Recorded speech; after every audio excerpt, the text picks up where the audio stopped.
Where. A single sentence can be a key turning a lock you never knew existed. For Eliza, 06, Holay, a 24-year-old waitress drowning in her mother's medical bills, that sentence was a simple observation. 15, for Gideon Pierce, a man insulated from the world by billions of dollars, it was 0.21, a crack in the foundation of his entire life. She was just trying to get through 0.26, her shift. He was just another faceless tycoon in a suit. But when she saw the 0.32 ring on his finger, a flicker of a memory became an inferno that would threaten to burn down a century-old 39 dynasty. This isn't a fairy tale. This is the story of how a casual remark in a Durham 45 cheap diner unraveled a web of lies, betrayal, and a secret that one of 51 America's most powerful families thought was buried forever. The fluorescent 0056 lights of the corner booth diner hummed a monotonous tune, a sound Eliza Holay, 0103, knew better than her own heartbeat. It was the soundtrack to her life. The sizzle of burgers on the griddle, the 0110 clatter of cheap ceramic plates, the low murmur of conversations that never 0115 seemed to change. At 9:00 p.m. on a Tuesday, the diner was in its nightly 0122 lull, a brief respite between the dinner rush and the late-night crowd. Eliza, 127, leaned against the cool stainless steel counter, rolling her shoulders to work 0132, out a knot of exhaustion. Every muscle ucked with a fatigue that was more than physical. It was the soul 0141 deep weariness of watching her mother Laura slowly fade in a sterile beige 0147 hospital room. The bell above the door chimed, pulling Eliza from her thoughts. 0154. A man stepped inside, and an invisible curtain of silence seemed to fall over 1159, the diner. He wasn't just well-dressed. He was sculpted from a different material than the rest of the world. His 0206 suit, a charcoal gray, so dark it was nearly black, fit him with the precision 0212 of a surgeon's scalpel. His shoes gleamed even under the diner's grimy 02.17 lights. He had the kind of quiet, absolute confidence that doesn't need to be announced. It simply is. The few Warrior 225 remaining patrons instinctively lowered their voices. He chose a booth in the corner, sliding onto the cracked vinyl Warrior 232 seat with an economy of motion. Eliza grabbed a menu and a glass of water, her 0238 professional smile pasted on. "Welcome to the corner booth. Can I get you started 0243 with something?" The man didn't look at the menu, his eyes a startlingly clear shade of blue. 0250 met hers for a brief dismissive moment. "Just coffee, black." His voice was low, 0257 and resonant, a cello in a room of tin whistles. "Coming right up," Eliza said, 0303, retreating to the counter. Her friend and fellow waitress, Chloe, sidled up to 0318 her. "Get a load of Mr. Moneybags. Thinks he's too good for a menu. $10, says 0316. He's Gideon Pierce." Eliza frowned as she poured the coffee. "Who?" "Gideon Pierce. Pierce Holdings, 0325. International. They own half the downtown skyline. My dad used to be a foreman on one of their 0332 sites before he got laid off. That guy's picture is in the business section every 0338 other week. They say he's ruthless. Turned his family's millions into 03.44 billions before he was 30. Eliza glanced over at the man. He was staring out the 03.51 window, his profile sharp and severe against the neon-lit street. He looked 0357 less like a businessman and more like a predator resting between hunts. She 0403 picked up the cup and saucer. "Well, to me, he's just another customer who wants black coffee." She walked back to the 0410 booth and set the coffee down. "Here you are, sir." As he reached for the cup, his hand 04.17 emerged from his cufflink-adorned sleeve, and on his right ring finger, 0422, nestled against his skin, was a ring that made Eliza's breath catch in her throat. It wasn't the size or the gleam 30 of it that stopped her. It was the design, an intricate masculine signet 0435 ring made of a pale buttery gold. Etched into the flat face was a sigil, a 0442 stylized phoenix. Its wings spread wide with a single tiny sapphire set in its 0448 eye, sparkling like a captured star.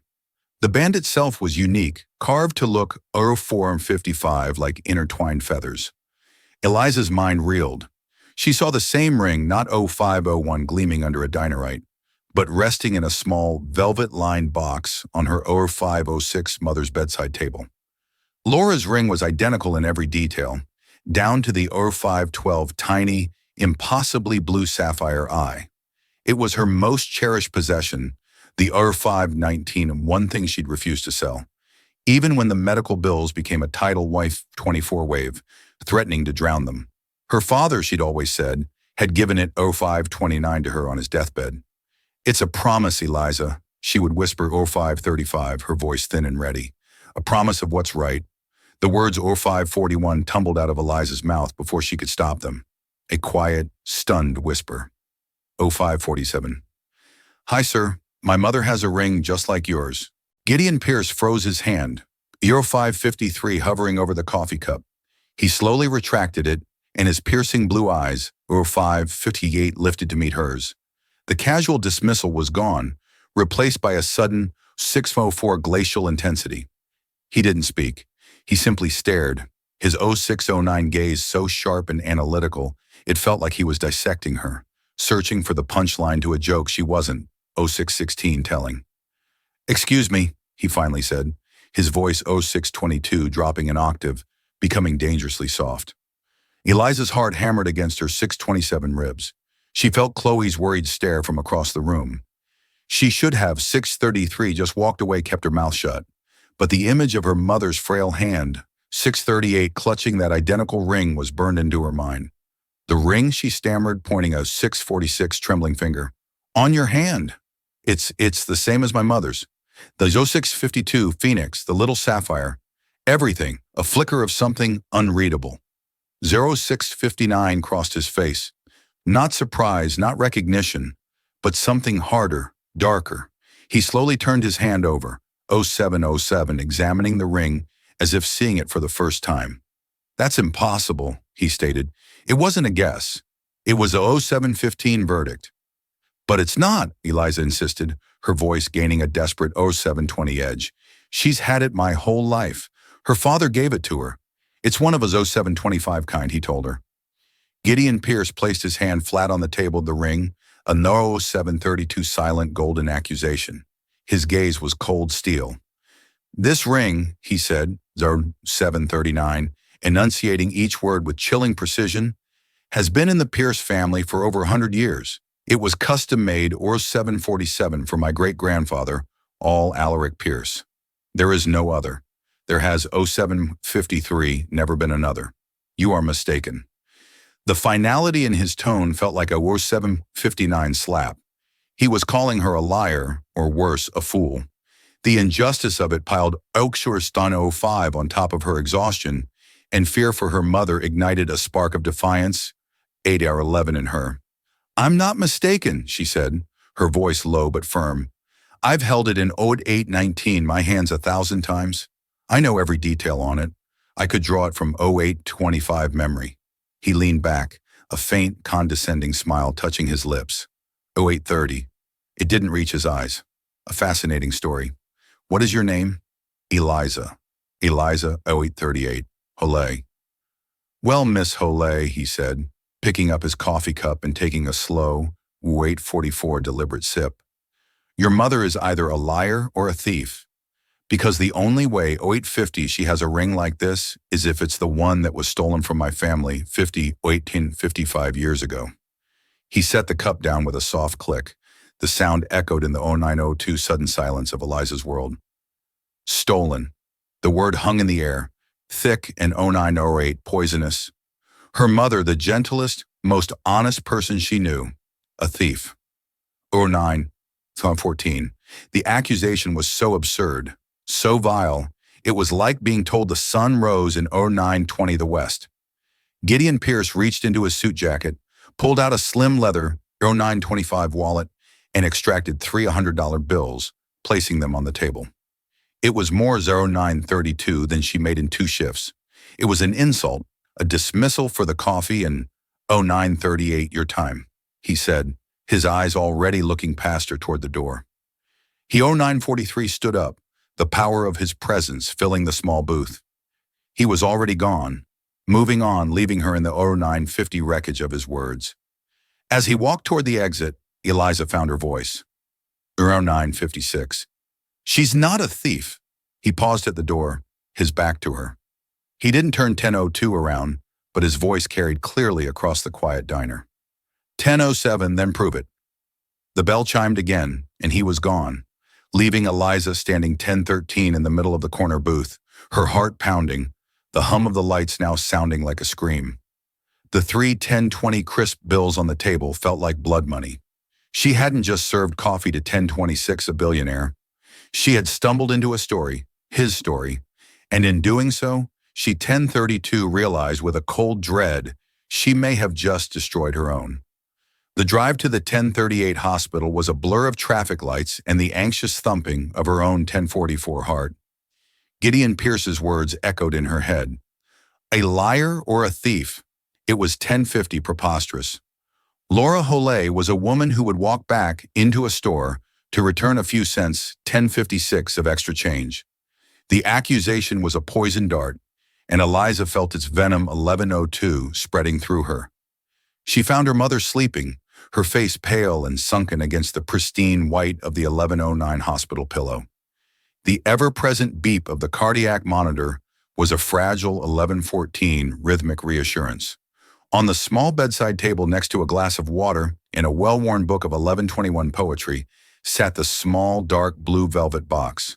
With trembling hands, Eliza picked 1128 it up. The velvet was worn smooth in places. She opened the lid. There at 1134 was, the pale gold ring catching the low light from the hallway, the phoenix with 1140 its proud spread wings, in the eye a tiny sapphire that seemed to hold a 1146 universe of secrets. It was identical. There was no question. 1151. Eliza, honey, is that you? Laura's voice was weak, raspy.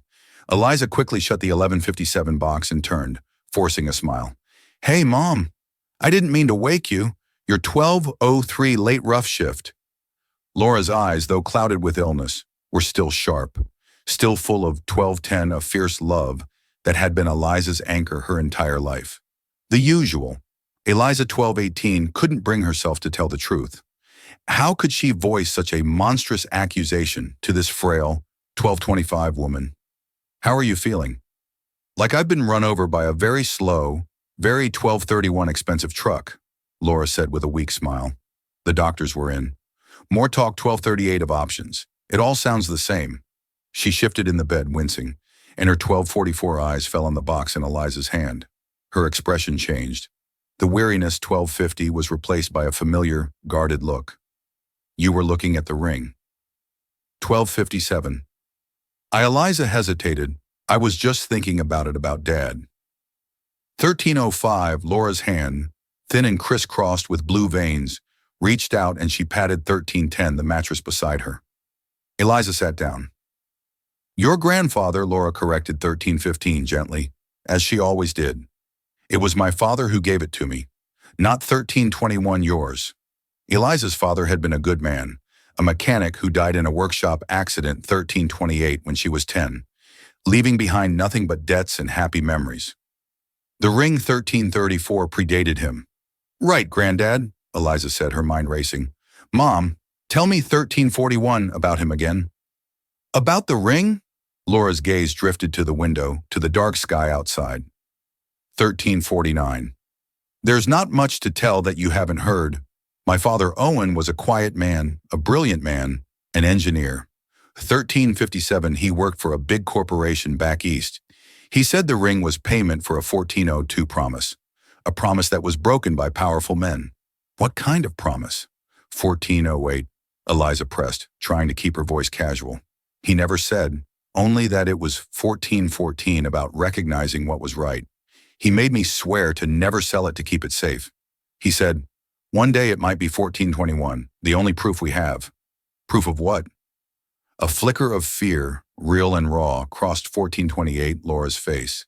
She looked at Eliza, her eyes pleading. Leave it be, Eliza. It's 1433, an old story, a sad story. It has nothing to do with us anymore. Some 1439 doors are best left closed. But Mom, what if someone else has a reason to 1445 open that door? The words were out before she could stop them. Laura's grip 1450 on her hand tightened. What do you mean? What happened? Eliza 1456 saw the spike on the heart monitor and cursed herself. Nothing. It's nothing. 1502. Just a stupid thing at work. She couldn't burden her mother with this. 1507. Not now. She needed to protect her. But the seed of doubt had been planted. A 1514 promise that was broken by powerful men. Who were they? And what did any of it, 1520, have to do with Gideon Pierce? 1527, miles away in a penthouse apartment that seemed to float above the city, Gideon 1532. Pierce stood before a floor-to-ceiling window. The city lights spread out below 1538, him like a carpet of scattered diamonds. He held a glass of scotch, the amber 1544 liquid untouched. He hadn't been able to shake the encounter at the diner. The 1549 girl, Eliza Holay, her wide, honest eyes, her absolute certainty.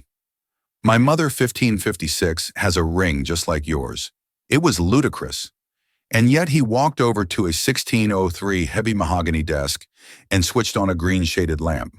From a locked drawer 1609, he retrieved a leather-bound folio. The Pierce Family Archives. It was a curated 1615 sanitized history, of course, but it was all he had. He opened it to the section 1621 on family heirlooms. There on a yellowed page was a photograph of the ring, his 1627 ring. The description was clear. The Phoenix signet commissioned in 1922 by 1635 Alaric Pierce, forged by artisan Michel Dubois of Paris. Unique design, 1642 symbol of the Pierce family's rebirth from the ashes of the 1921 financial 1648 panic. Sole ownership passed down to the male heir of each generation. His father, 1654, had given him the ring on his 21st birthday.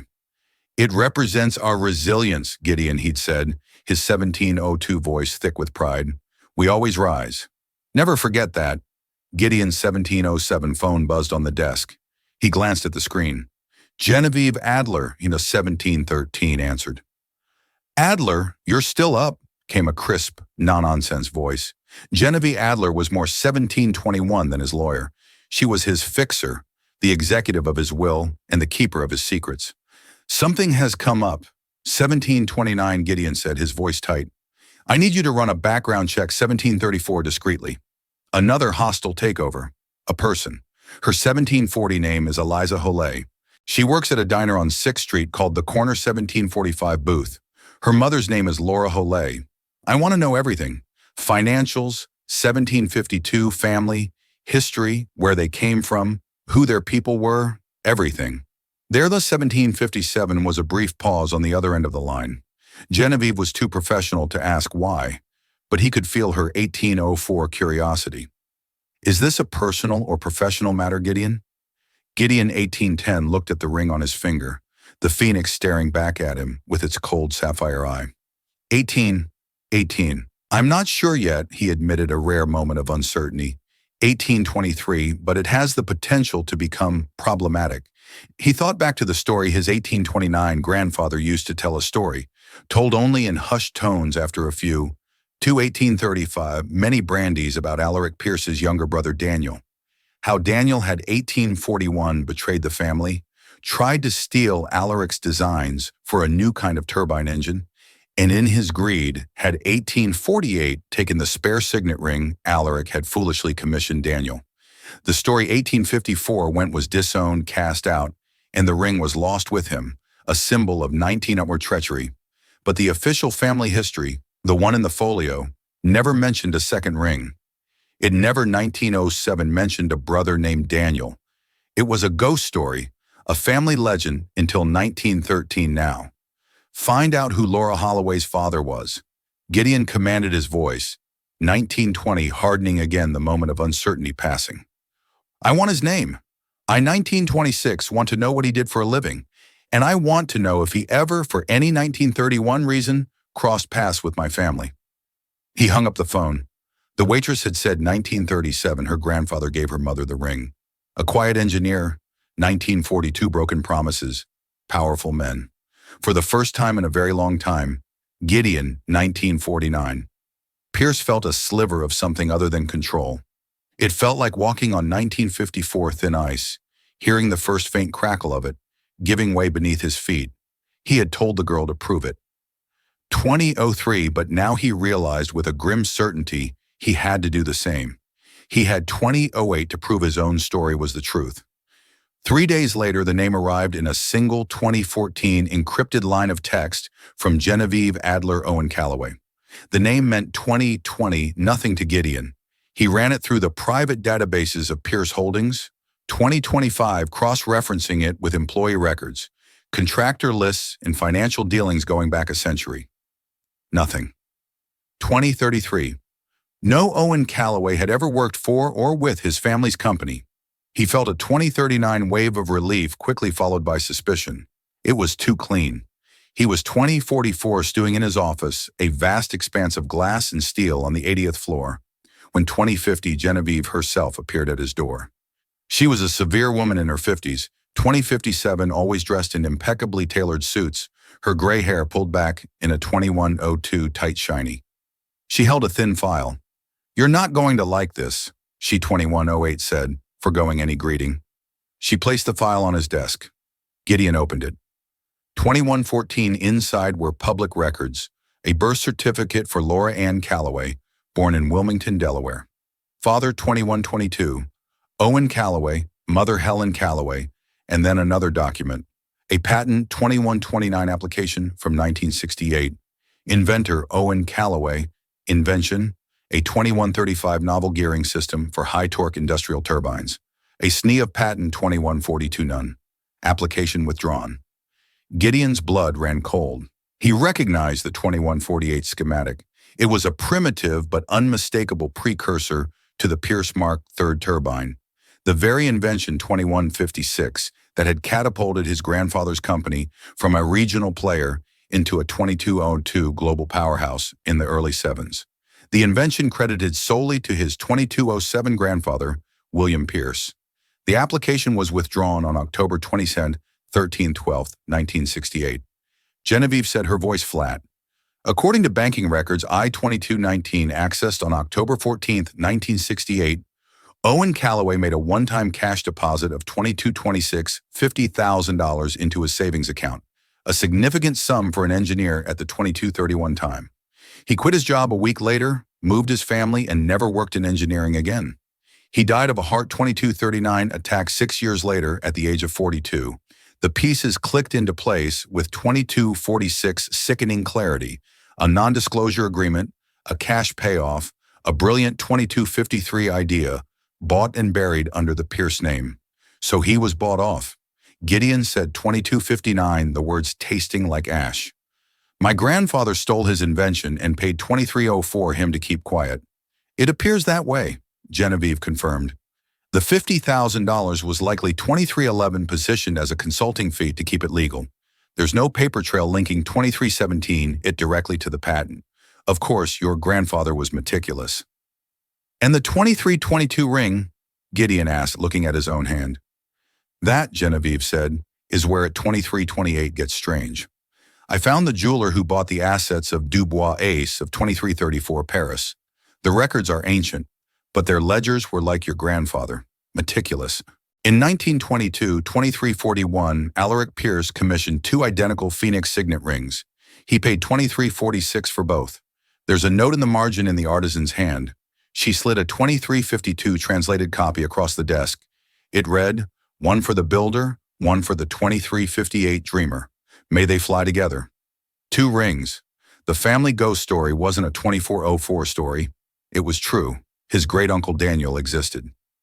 2409. So Callaway didn't steal the ring, Gideon murmured, thinking aloud. Daniel, 2414. Pierce, the disowned brother, must have given it to him. But why? As a thank 2420, a token for a friend or something more. The puzzle was no longer about a 2426 simple diner waitress. It was about the very bedrock of his family's legacy. It 2432 was built not just on resilience, but on a lie. The knowledge was a corrosive 2437 acid in his gut. He had to speak to her again. Eliza was wiping down the counter 2444 at the end of another grueling shift when the bell on the door chimed. Her 2449 heart sank. It was him. Gideon Pierce didn't enter the diner this time. He 2456 stood in the doorway, the city lights framing him like a dark halo. He was 25-ish, dressed more casually in dark trousers and a cashmere sweater, but he still radiated an unapproachable aura of 2510 power. M. Holloway, he said, his voice quiet, 2515 but caring. I need to speak with you. Chloe shot her a nervous look. Eliza, you don't 2522 have to. But Eliza knew she did. She untied her apron and hung it on its 2528 hook. It's okay. I'll be right back. She stepped out into the cool night air. The 2536 street was loud with the sounds of the city, a stark contrast to the tense silence that fell between them. Your 2543 mother's father? Gideon began getting straight to the point. His name was Owen 2548. Calloway. It wasn't a question. Eliza flinched. How did he know that? Yes, 2555. What of it? He was an engineer. In 1968, he filed a patent for a turbine gear 26.03 system. Gideon watched her face, carefully gauging her reaction. Eliza's 2608 mind went blank. She knew her grandfather was an engineer, but the details were a fog. Her mother never 26+16 spoke of his work, only of his sadness. I don't know anything about that, she 2621 said honestly. I think you do, Gideon countered, his voice sharp with 2627 impatience. Or your mother does. My grandfather, William Pierce, launched a 2632 turbine based on an identical design a few years later. It made my family a 2637 fortune. Calloway withdrew his patent and accepted a cash payment. This isn't 2643 about a stolen ring anymore, is it, Ms. Holay? This is about a shakedown. Is 2648 that your plan? Use this old story to leverage a payday for your mother's medical bills. The accusation was so 2656 cynical, so cruel, it knocked the air from her lungs. Tears of pure rage and 2703 frustration sprang to her eyes.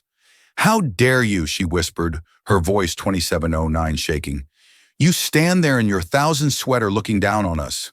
My 2714 mother is fighting for her life. You think this is about money? This is about her honor. The honor of a man you just 2722 admitted your family probably robbed. For the first time, Gideon looked taken back. He saw not a schemer, but a 2730 daughter pushed to her breaking point. My grandfather told my mother that ring 2736 was proof, Eliza continued, her voice rising. Proof that he was wronged. He 2742 didn't take a payoff. He was threatened, forced to sign away his life's work to 2747, protect his family from men like your grandfather. That money wasn't a payment. It was hush 2753 money to ensure he never spoke of it again. She was channeling her mother's 2760 long-held, unspoken pain. The words felt true, solid, righteous. Gideon was silent 2807 for a long moment, the sounds of the city rushing in to fill the space between them. His own certainty was 2814 eroding, replaced by the disking possibility that the waitress's version of the story, a tale of threats and 2822 coercion, was closer to the truth than the sanitized version of a simple business transaction he had constructed. 2830, there were 2 rings, he said, his voice losing its hard edge. My 2836 great-grandfather had 2 made, one for him and one for his brother Daniel. The 2843 family story is that Daniel was a traitor who was cast out. He looked at 2849 her, his blue eyes searching her face. Was your grandfather friends with a man 2854 named Daniel Pierce? Eliza stared at him bewildered. Daniel Pierce? I've 2860, never heard that name in my life. They were at an impasse. 2 families, 2 2905 rings, and 2 completely different histories that intersected at a single 2910 disputed point in the past. One story of a clean, if ruthless business deal, 2917, another of theft and intimidation. And at the center of it all, a ghost 2922 named Daniel Pierce and a ring that was supposed to be a promise. My mother has 2929 the ring, Eliza said, her resolve hardening. You have your story. I have 2934 mine, and I'm going to find out which one is true. Gideon gave a single sharp nod. 2942. The condescension was gone, replaced by a grudging respect. So am I. He turned 2948 and walked away, disappearing into the city's shadows, leaving Eliza with the chilling realization that their quest 2955 for the truth was now inextricably and dangerously linked. The confrontation 3001 with Gideon Pierce left Eliza shaken but resolute. She had defended her family's 3006 honor, but his questions echoed in her mind. Daniel Pierce, 3018. The name was a blank slate. She returned to the hospital the next 3018 day with a new sense of urgency. She found Laura sitting up looking a 3024 a little stronger than the day before. The poetry book was open on her lap. Mom, 3030. Eliza began pulling a chair close. We need to talk for real this time. No more 3036 secrets. Laura sighed a long, weary sound and closed the book. I knew this day would 3043 come. Seeing you with the box, I knew you wouldn't let it go. She looked at 3049, her daughter, her eyes full of a deep, ancient sorrow. 3054. What did he say to you? He? Eliza asked, feigning ignorance. Don't play coy, 3101 Eliza, the man from the diner. You think a man like Gideon Pierce makes a scene 3108, and it doesn't get noticed. Chloe called me. She was worried sick. Eliza's 3114 shoulder slumped. He found me. He knows about Granddad Owen. He thinks we're trying to 3121 blackmail him. He thinks Granddad sold his invention to the Pierce family. 3128, Laura's expression hardened. Sold it? Is that what they call it? She 3133 scoffed a bitter rattling sound. Your grandfather was a genius, Eliza, a 3139 gentle, trusting soul who thought the world worked on merit and good faith. He 3144 was working at a large firm, a competitor to Pierce Industries at the time. He developed his turbine gearing 3151 system on his own time. It was his masterpiece. She paused her gaze, distant, lost in 3159, the memory. He made the mistake of mentioning it to a colleague trusting him. That colleague left the company to the 3206 months later for a senior position at Pierce Industries. 6 months after that, your grandfather, 3214, received a visit from two men. They weren't lawyers, they were persuaders. 3220, they worked for William Pierce. The sterile hospital room suddenly felt cold. 3227. What did they do? Eliza whispered. They didn't lay a hand on him, Laura, 3233, said, her voice dropping. They were smarter than that. They laid out photographs on our kitchen table. 3240, pictures of me playing in the schoolyard. Pictures of your grandmother leaving the 3245 grocery store. They told him what a beautiful family he had. And they told 3252 him it would be a shame if something were to happen to them. Then they put a stack of papers in front of him, a 3258 non-disclosure agreement and a contract assigning all rights to his invention to 3304, a shell corporation owned by Pierce Industries, and an envelope full of cash. 3312. The story was uglier than Eliza could have imagined. This wasn't business. It was gangster tactics. 3319. He signed everything, Laura continued, her voice trembling. What choice did 3324 he have? He took the money because refusing it would have been an act of defiance, and he was too scared to defy 3332 them. We moved a week later. He was a broken man, Eliza. They didn't just 3339 steal his work. They stole his soul. He died 6 years later. But the truth is, 3345, they killed him that day in our kitchen. Tears streamed down Eliza's face. She, 3351, finally understood the deep well of sadness in her mother, the fear behind her warnings. 3357.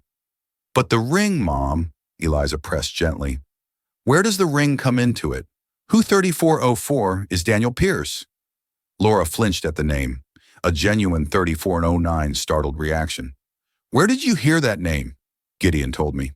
He said his 3414 great-grandfather had 2 rings made, one for himself and one for his brother, 3420, Daniel, who was disowned.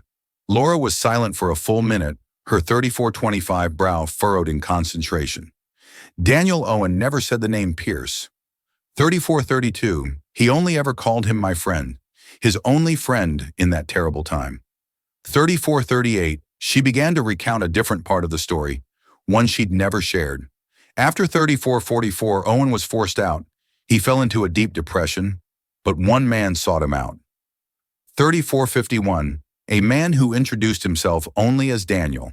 He was a drifter, an outcast, 3456, but he had an artist's soul and a hatred for the kind of corporate greed, 3502, that had destroyed Owen. He had heard what happened to Owen through the engineering grapevine. 3508. This Daniel Laura recounted told your grandfather that he too had been 3514, betrayed by a powerful family. He understood what it was to have everything stolen by your own blood. 35.21. They became friends, two broken men finding solace in each other's company. 35.27. Before Daniel left town for good, he gave Owen the ring. She looked at Eliza, 35.33, her eyes intense. He told Owen this was meant to symbolize a shared dream. 35.39, between brothers. It was forged in hope and tainted by greed. It belongs to the 35.45 wronged, not the wrongdoer. Keep it as proof that integrity has a value that 35.51 money can't buy. One day the phoenix will rise for the right person. Owen, 35.58, cherished that ring more than the invention itself. It was a symbol that he wasn't alone in his suffering. So 36.05. Daniel Pierce wasn't a traitor. He was another victim, and he had given the ring his own birthright to another 36.13 wronged man as an act of solidarity. The story was so much more profound, so much 36.20 more tragic than Gideon's cold family ledger. 36.26. At the same time Gideon was in his family's ancestral home, a sprawling 3631 stone estate an hour outside the city. He rarely came here. It felt more like a 3637 museum than a home filled with portraits of stern-faced ancestors. 3643. In the library, a room paneled in dark wood that smelled of old paper and 3648 polish. He met his cousin, Robert Pierce. Robert was a few years older, with a practiced smile and the easy 3655 charm of a man who had never worked a day in his life. He managed the family's 3701 charitable foundation, a role that required him to attend galas and cut ribbons. Gideon, to what do we owe the 3709 honor?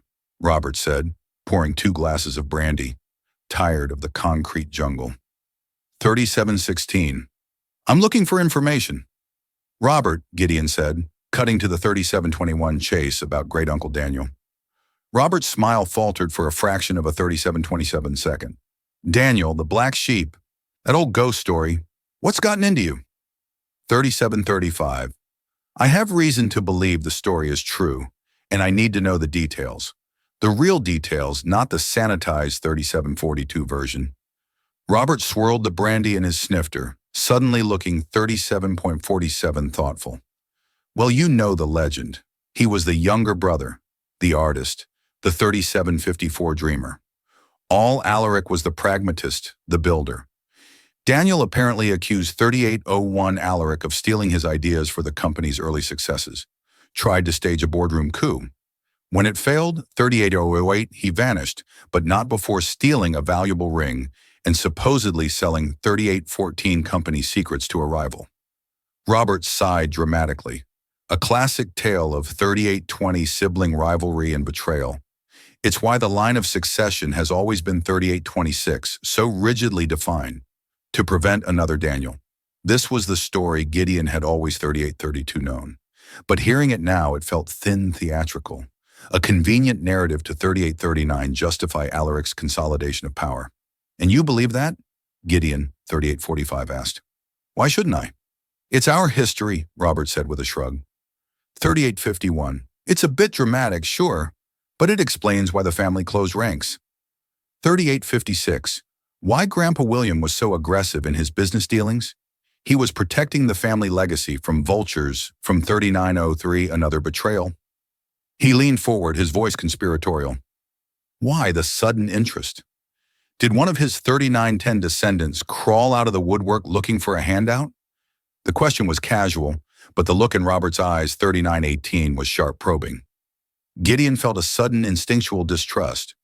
Robert had always 3924 seem vapid, but perhaps that was a carefully constructed facade. 3930. It's a private matter, Gideon said, his voice clipped. Of course, 3936, Robert said, leaning back, the charming smile returning. Well, if you want to, 3942, dig up old bones, be my guest. The old family papers are in the West Wing study. Gramps Williams, private, 3949, correspondence. Knock yourself out. Just don't be surprised if the ghost you find is 3955, uglier than you imagine. Gideon left Robert with his brandy and 40 and went to the study. The room was dusty, unused for years. He found the boxes of 4006 letters tied with faded ribbon. For hours he sorted through them, reading his grandfather's elegant cursive 4013 script. Most of it was business. But then he found a series of letters from 4019, the late 1960s, addressed to his grandfather's head of security. The 4024 content made him feel ill. There were updates on the surveillance of a man named Owen Calloway, reports on his 4031 daughter's school schedule, his wife's daily routine, and then a final chilling 4037 memo. Subject Calloway has been neutralized. Assets secured. He is no 4042 longer a threat. Neutralized. Assets secured. Eliza Holay's story was true. 4049, it was all true. His family's fortune was built on theft and cemented with 4055 threats. The weight of the discovery was crushing. But as he continued to sift 41 through the papers, he found something else. Something that didn't fit either his story or Eliza's. It was a single 41008 folded note separate from the letters tucked into the back of a ledger. It was in his grandfather William's 4114 handwriting, but it was frantic, almost illegible.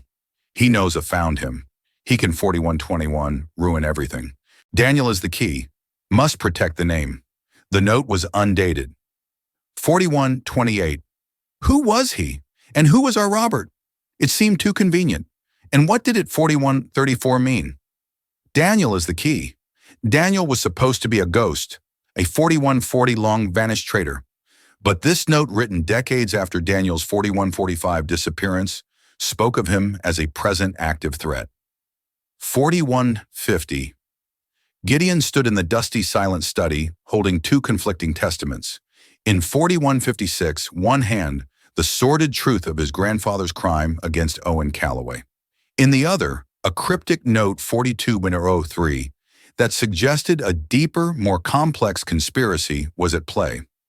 The story was no 4209 longer, just about his grandfather and Eliza's. There was a third player, a hidden thread, and the name of that 4216 thread was Daniel. The discovery of his grandfather's note threw Gideon into a 4222 state of focused obsession.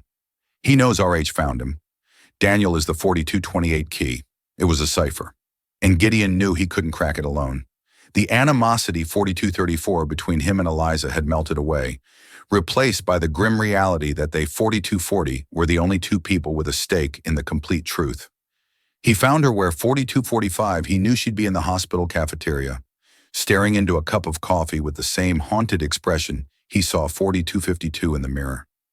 He sat down opposite her, placing a thin file on the table between 4258 them. Your mother was right, he said, his voice devoid of its usual authority. 4304 filled instead with a quiet gravity about everything. The threats, the 4310 coercion. My grandfather put your family through hell. He pushed the file 4316 forward. It contained the copies of the surveillance reports on the Calloway family. 4322. This is the proof. Eliza opened the file, her hands 4327 trembling as she read the cold clinical descriptions of her mother as a little girl being watched, her face pale. She 4336 looked up at him, her eyes wide with a mixture of vindication and horror. Why 4342 are you showing me this? Because my story is falling apart, and so is yours, Gideon said. There's more 4350 to it. He told her about the note. Daniel is the key. It was written by my 4357 grandfather, William, long after your grandfather was silenced. He was scared 4403 of someone who knew the truth about Daniel. Eliza frowned. But Daniel 4410 gave my grandfather the ring. He was an outcast, a victim like Owen. That's what 4416 he told your grandfather. Gideon counted. But what if that wasn't the whole story? What if Daniel's 4423 disappearance wasn't just about him being cast out? We have two stories, yours and mine, but they're both based 4430 on what we were told by people who were themselves betrayed or lying. We need a 4437 primary source, an objective truth. Where do we find that? Eliza asked, the 4444 weight of a multi-generational conspiracy settling on her shoulders. The rings, 4450, Gideon said, a spark of inspiration in his eyes. They're the one constant. 4456, they're the origin point. My great-grandfather Alaric commissioned them from a Parisian artisan, Michel 4501 Dubois. The business is gone, but I found the firm that acquired its assets 4507, and more importantly, its records, the ledgers 4512 in Paris. Eliza's heart sank. That was a world away. I had the relevant pages scanned 4520 and sent over this morning, Gideon said, tapping his phone. The high-resolution images are waiting in my 4527 office. I need another set of eyes. Your eyes. You know your ring better than 4532 anyone. An hour later, Eliza found herself in a place she could never have 4538 imagined, Gideon Pierce's office on the 80th floor. The silence was absolute. 4544, the view of the city breathtaking. On a massive screen that covered one wall was 45 or 50, a high-resolution image of a page from an old leather-bound ledger. The script was 45.56, elegant spidery French. A translated transcript scrolled beside it. They 46.01 poured over the entry for all Alaric Pierce's 1922 commission. As Genevieve 4607 had discovered, it listed two identical rings. But as they zoomed in on the 4612 artisan's original French notes, Eliza saw something the translator had missed. 4617. The translator's note read, one for the builder, one for the dreamer. But the 4623 original French was more specific. Eliza had taken 4 years of French in high 4629 school, and while she was rusty, one phrase jumped out at her. 4637, guardian. That's not dreamer, Eliza said slowly. 4643, pointing at the screen. Guardian deem. It means guardian of the soul. Gideon 4650 zoomed in reading the phrase, guardian of the soul. He repeated the words 4655, feeling heavy and significant. A builder of an empire and a guardian of its soul. 4702. It wasn't a rivalry. It was meant to be a partnership, a balance. 4707. This changed everything. All Alaric and Daniel weren't meant to be competitors. They were meant to be two halves of a 4714 whole. The story of Daniel's betrayal was a complete fabrication. As they 4719 scanned further down the page, Gideon noticed a small annotation next to the 4724 entry, added in a different hand and with different ink. It was dated 1945. 4732. What's this? He murmured, enlarging the note. The French was spidery and 4737 difficult to read. Reçu Daniel Pierce. The note began. Received 4744, a letter from Mr. Daniel Pierce. Gideon translated haltingly. He asked for a 4750 modification to the second ring to the inside of the band. He is no longer a 4755 Pierce. He is something else. Gideon and Eliza exchanged a look. No longer a 4803 Pierce, Eliza whispered. He changed his name, Gideon realized. When he was 4808 cast out, he abandoned the family name entirely. The note continued. Irel 4816 Owen. He asked me to inscribe a name. Gideon read his voice, catching the name 4824 Owen. Eliza gasped, her hand flying to her mouth. 4829. Owen, my grandfather's name. But this was in 1945, 4835. My grandfather wouldn't have met Daniel for another 20 years. It's not your grandfather's name, Gideon said, a 4842 sudden shocking realization dawning on him. He typed furiously on his keyboard, 4848, pulling up his family's genealogy records, going back further than he ever had before. His fingers flew, his mind 4856 racing.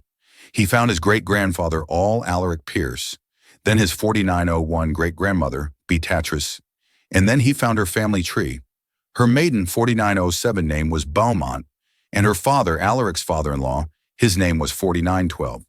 Owen Beaumont, a wealthy shipping magnate who had bankrolled Alaric's early 4918 ventures, who had died in 1944. The truth hit them both like a physical 4923 blow. The inscription wasn't for Eliza's grandfather. It was a memorial. 4930. The ring, Eliza breathed, piecing it together. The ring wasn't for two 4935 brothers to share. It was for a father and son, all Alaric Pierce and his son, 4942. William, my grandfather. No, Gideon said, his eyes wide with the horrifying 4948 clarity of the truth. All Alaric didn't have a son named William in 1922. His 4954 son William was born in 1925. In 1922, Alaric Pierce had one child, a son born 5001 in 1905, his firstborn son. He clicked one last time, and a black and white 5007 photograph filled the screen. It was a formal portrait of two young men, both 5013 handsome and proud. One was clearly a young Alaric Pierce. The other, the 5020 dreamer, the guardian of the soul, was his brother. Underneath the photograph 5025 was the caption, Alaric and Daniel Pierce, 1921. And beneath that, in the official 5032 genealogical record, was the final devastating piece of the puzzle. The 5037 entry for Daniel Pierce listed his full name, Daniel Owen Pierce. 5044, Daniel was the Owen the ring was inscribed for. It wasn't a memorial to 5049, his father-in-law. He was reclaiming his middle name, the only part of his 5055 identity his brother couldn't take from him.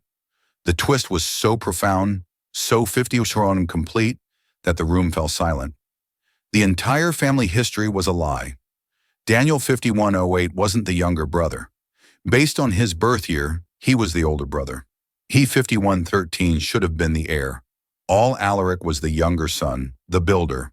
And 5119, William Pierce, Gideon's grandfather, wasn't Alaric's only son. He was the 5124 second son. Daniel was all Alaric's firstborn. No, wait. Gideon looked at the birth dates again. Daniel, born 5132, 1905. William, born 1925. That couldn't be right. They weren't brothers. Alaric 5139 and Daniel were brothers. But William wasn't Daniel's brother. He was 5145, his nephew. The story they'd been chasing was wrong. The players were 5150 wrong. Eliza's grandfather hadn't met a random outcast. He had met Daniel Owen 5156. Pierce, the true disinherited heir to the Pierce fortune, and Daniel hadn't 5201 given him a token of solidarity. He had given him the ring, his own ring, 5206, inscribed with his own name for safekeeping. It was a piece of evidence, 5212, a dormant claim to an empire. And William Pierce, Gideon's grandfather, 5217, hadn't just stolen an invention from Owen Calloway. He had done it to suppress a man who had been in contact, 5224, with the one person on earth who could challenge his own father's, and therefore his own legitimacy, his uncle Daniel, 5231 Pierce. The note he knows. Ah, found him. Daniel is the key, snapped into a 5238 focus. He was Owen Calloway.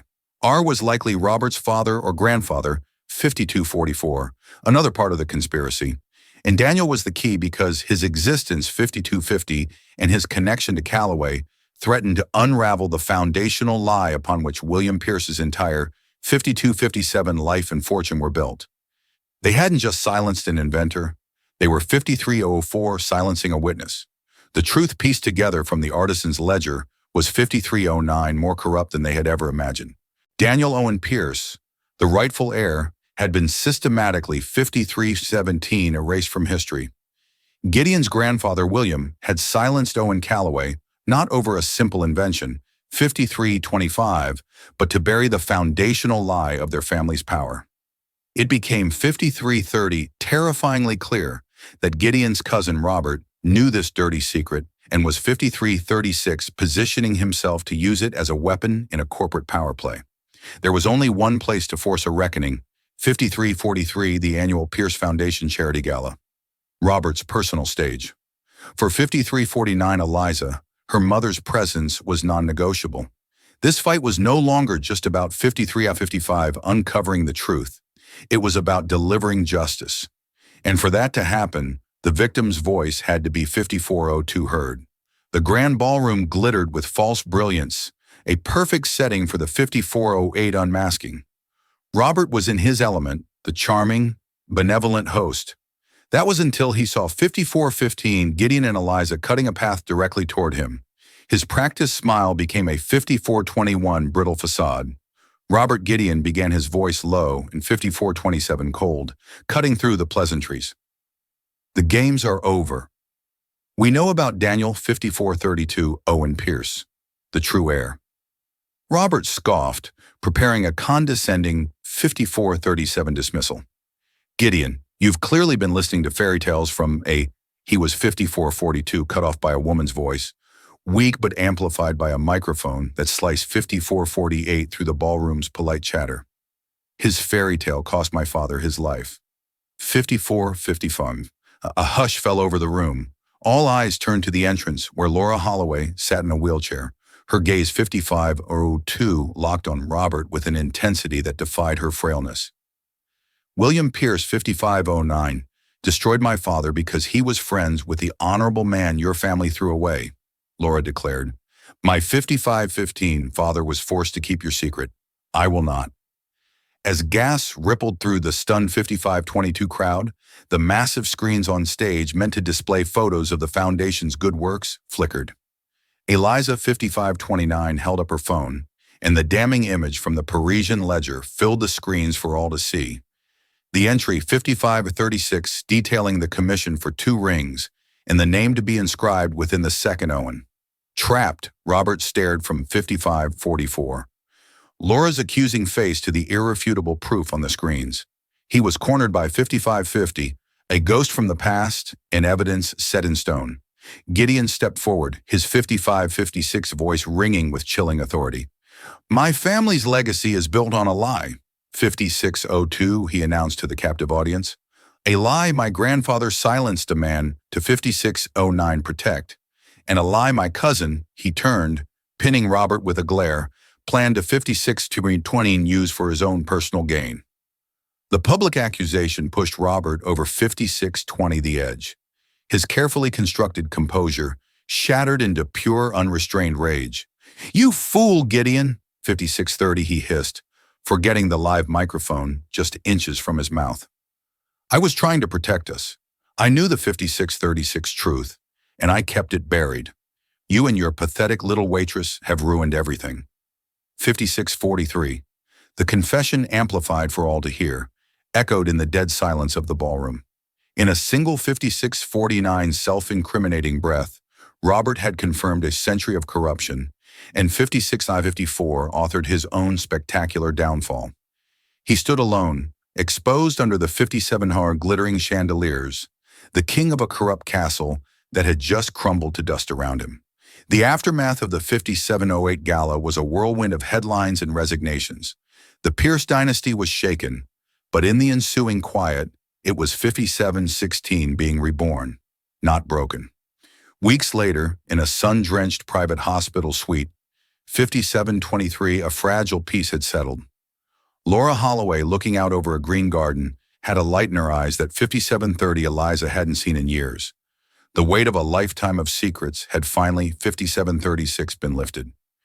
Gideon Pierce entered the room quietly, no longer an untouchable 5741 tycoon, but a man humbled by the truth. He didn't offer empty apologies. 5747. Instead, he placed a leather-bound document on the table beside Laura's bed. 5753. The Daniel Owen Pierce Foundation, he said, his voice steady and sincere. 5760. It will exist to fund the independent inventors and artists my family tried to crush. A significant portion of my 5807 family's fortune will serve as its endowment with the estate of Owen Calloway as its first honorary 5814 beneficiary. Tears welled in Eliza's eyes. It was more than restitution. It was justice. 5822 forged into a new legacy. Laura simply reached out and placed her 5827 hand over Gideon's. You have honored him, she whispered. 5833. You have honored them all. Gideon then looked at Eliza, pulling his own Phoenix 5838 ring from his finger and placing it next to the one that had started it all. The two rings, twin flames of pale gold, lay 5847 side by side, finally reunited. One for the builder, one for the guardian, he 5854 said, his gaze locking with hers. I can rebuild the company, but it has been 5859 missing its soul for a century. Help me bring it back, Eliza. It was an offer, 5905, not of money or power, but of purpose. Looking at the two ring symbols of a 5911 promise, finally kept Eliza saw a clear path forward. Yes, she said, her voice 5917 firm and her heart full. Let's give them a legacy to believe in. A single 5923 sentence in a late-night diner set in motion a chain of events that rewrote 5928 history. Eliza Holay, a waitress who fought for her mother's honor, proved 5934 that the truth, no matter how deeply buried, has a power that no fortune can 5940 suppress. And Gideon Pierce, a billionaire trapped in a gilded cage of 5946 lies, discovered that true wealth isn't about what you inherit, but about the 5952 integrity you choose to build. Their story reminds us that every family has 5958, its secrets, and that it sometimes takes the courage of an outsider to bring the 63 truth to light, allowing the phoenix to finally rise from the ashes. If this 6009 story of truth, justice, and the incredible power of one person's voice, 6014 moved you, please give this video a like and share it with someone who 6020 appreciates a story that's more than just fiction.